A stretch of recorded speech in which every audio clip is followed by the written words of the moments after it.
जय माँ दुर्गा दर्शकों, मैं रूपाली शास्त्री आप सबका स्वागत करती हूँ अपने चैनल में। आज हम आपको बताएंगे कि पितृपक्ष में हमें किस पक्षी का पंख मिलने से सभी प्रकार की मुसीबतों से छुटकारा मिलता है।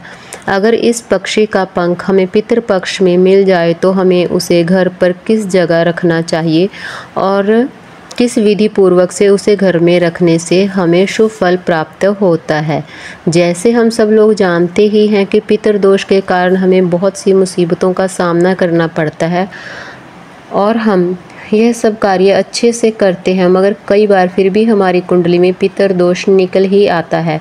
इस पितृदोष से तो हमें नियात मिलेगी ही, साथ में ही हम इस पंख के उपाय से किसी का भी वशीकरण कर सकेंगे, मगर यह काम सिर्फ इच्छा पूर्ति के लिए ही करें जिस व्यक्ति का कोई नुकसान ना हो। पितृपक्ष में कौवे को एक महत्वपूर्ण स्थान दिया गया है। कौवे को भोजन करवाए बिना श्राद्ध, तर्पण या पाठ पूजा का कोई भी कार्य सिद्ध नहीं होता है।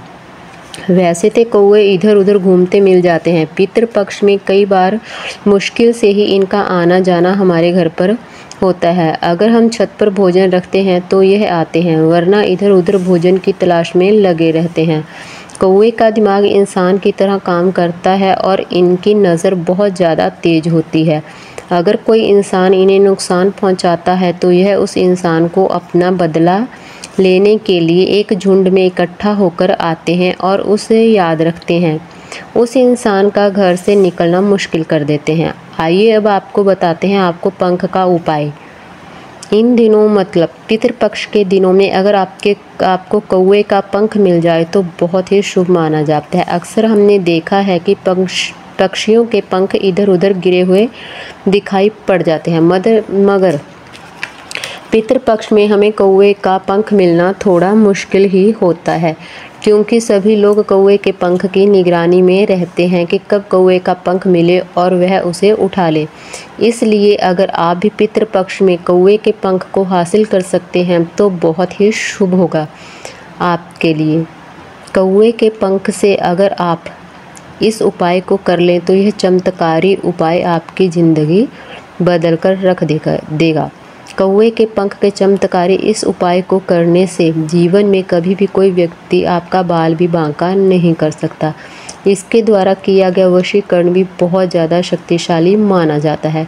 इस उपाय से आपको बहुत से लाभ भी प्राप्त होने वाले हैं। अगर आपकी शादी में रुकावट बनी हुई है, पढ़ाई में दिक्कत चल रही है, नौकरी या पेपर क्लियर नहीं हो रहा या फिर हर बार जवाब मिल रहा है, निराशा हाथ लग रही है, जमीन जायदाद के काम अटके हुए हैं, व्यापार आदि में मंदी बनी रहती है, आपका कोई भी महत्वपूर्ण काम नहीं हो पाता, कभी भी हर कार्य क्षेत्र में आपको बाधाएं आती रहती हैं, तो इन सब का आपको समाधान मिल जाएगा। सिर्फ एक कौवे के पंख से आपको सभी कार्य सिद्ध होते चले जाएंगे। इस उपाय के लिए आपको कौवे का एक पंख चाहिए होगा जरूरी। अगर 2 रंग का पंख मिल जाए तो सबसे अच्छा माना जाता है। अगर पूरा काला भी मिल जाए तो वह भी शुभ माना जाता है। इस पंख से तांत्रिक विद्या भी की जाती है। बहुत सारे तंत्र और साधनाएं पूर्ण हो जाती हैं। किसी का भी भाग्य चमक उठता है इस एक पंख से। पंख मिलने पर आप याद रखें, उपाय करने से पहले आपको पंख मिलने के बाद 10 दिन तक कौवों को मीठा भोजन जरूर डालना होगा, तभी यह उपाय काम आएगा और आपकी सभी इच्छाएं पूर्ण होंगी। आपको इस पंख को घर की उत्तर दिशा में रखना होगा, काले कपड़े में लपेटकर। यहाँ पर कोई बाहर वाला व्यक्ति इसे ना देख पाए और पंख को गंदे हाथ लगने से भी बचा कर रखिए। हर रविवार को आप पंख को गंगा जल का छींटा जरूर देते रहें, इससे आपके घर में लक्ष्मी जी की कृपा भी बनने लगेगी, आपके सभी कार्य पूर्ण होने लगेंगे, पितृ दोष से भी मुक्ति मिल जाएगी। अगर आप कहीं बाहर किसी महत्वपूर्ण कार्य के लिए जा रहे हैं, जैसे कि एग्ज़ाम, इंटरव्यू, किसी व्यापार या फिर कोर्ट कचहरी के किसी भी अटके हुए काम के लिए कभी भी बाहर जाएं, तो इसे अपने साथ पर्स आदि में डालकर साथ में लेकर जाएं, आपका हर कार्य पूर्ण होगा। मगर ध्यान रहे कि जिसमें पंख रखे हैं वह पर्स या बैग किसी अन्य व्यक्ति को कभी ना पकड़ाएं, ना पंख लेकर शौचालय में जाएं, पंख की अच्छी तरह से निगरानी रखें। यह पंख आपकी किस्मत की चाबी है और इसका जिक्र भी आप किसी से ना करें। अगर आप वशीकरण के लिए इसे इस्तेमाल करना चाहते हैं तो आपको पंख के ऊपर एक मंत्र बोलना होगा 108 बार। इसके बाद पंख को जलाकर उसकी राख बना लें। लुभान के साथ पंख को अच्छे से जलाएं। यह कार्य आपको दक्षिण दिशा की तरफ मुख करके करना होगा। जब पंख की राख बन जाए तो यही मंत्र आपको फिर से उस राख पर 108 बार बोलना होगा।